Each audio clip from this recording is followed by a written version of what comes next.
베드로전서 4장 1절로 11절 말씀 함께 살펴보겠습니다. 오늘 본문은 변화된 성도의 삶 속에 찾아오는 개인적 고난을 어떻게 대해야 하는지, 그리고 고난 중에 있는 교회의 다른 지체들을 어떻게 대해 주어야 하는지에 대해 말합니다. 먼저 1절로 3절을 보겠습니다. 예수님께서 이미 육체의 고난을 받으셨다고 말합니다. 어떤 고난입니까? 단번에 십자가에서 죄를 위하여 고난을 받으신 것입니다. 그 결과 우리 곧 성도의 죄가 없어졌으며 성도는 더 이상 죄와 아무 상관이 없게 되었습니다. 그래서 베드로는 의를 위하여 육체의 고난을 피하지 말고 예수님처럼 예수님과 같은 마음으로 스스로를 무장하여 죄를 멀리하고 갑옷을 입고 죄와 싸우라고 말합니다. 이제는 더 이상 사람의 정욕을 따르지 말고 하나님의 뜻을 따라 살라는 것입니다. 또한 예수 믿기 이전에 지었던 죄들, 즉 음란, 정욕, 술 취함, 방탕, 향락, 우상숭배는 이미 충분히 행했으니 돌아갈 생각일랑 하지 말고 산돌 되신 예수님을 바라보며 산 소망을 향해 앞으로만 전진하라고 말합니다.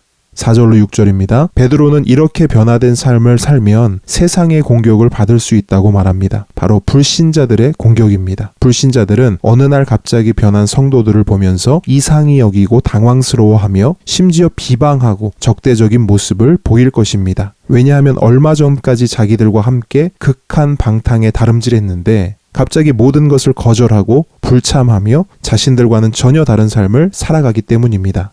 그래서 불신자들은 매우 공격적인 태도로 성도들을 비방하게 됩니다.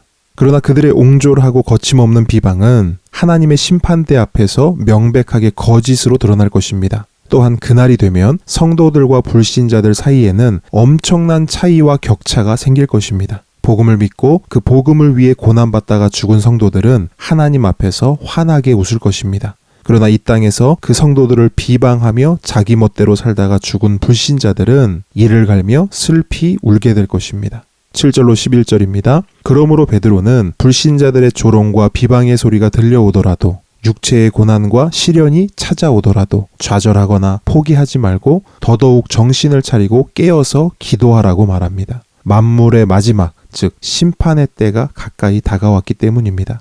또한 자기의 고난만 생각하거나 자기 연민에 빠져 자기 아픔에만 몰두하지 말고 교회 안 각 지체들을 살피고 돌아보라고 말합니다. 첫째, 무엇보다 서로를 뜨겁게 사랑하라고 말합니다. 지체들의 연약함과 부족함, 그로 인한 실수와 잘못들을 사랑으로 품어주라는 것입니다. 둘째, 불평하거나 원망하지 말고 서로 잘 섬겨주라고 말합니다.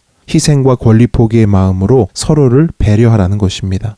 셋째, 선한 청지기가 되어 자신의 은사로 지체들을 위해 봉사하라는 것입니다. 여기서 주의할 점은 자신을 드러내지 말고 오직 하나님이 주시는 힘으로 하는 것 같이 하고 모든 봉사를 통해 오직 하나님만 영광 받으시도록 해야 합니다. 오늘의 생각해 볼 질문은 이것입니다. 성도의 삶을 영적 전쟁터로 비유한다면 예수님은 가장 선봉에 선 대장님으로 교회의 지체들은 함께 싸우는 전우들이라고 할 수 있습니다. 그렇다면 나의 대장 되신 예수님은 오늘을 전쟁터에서 살아가는 나에게 어떤 말씀을 하실까요? 또한 나의 전우인 교회의 지체들은 나에게 어떤 말과 어떤 행동을 기대하고 기다리고 있을까요? 오늘 본문을 중심으로 묵상해 보면 좋겠습니다. 이 질문을 통해 하나님과의 깊은 교제와 사귐이 있기를 축복합니다.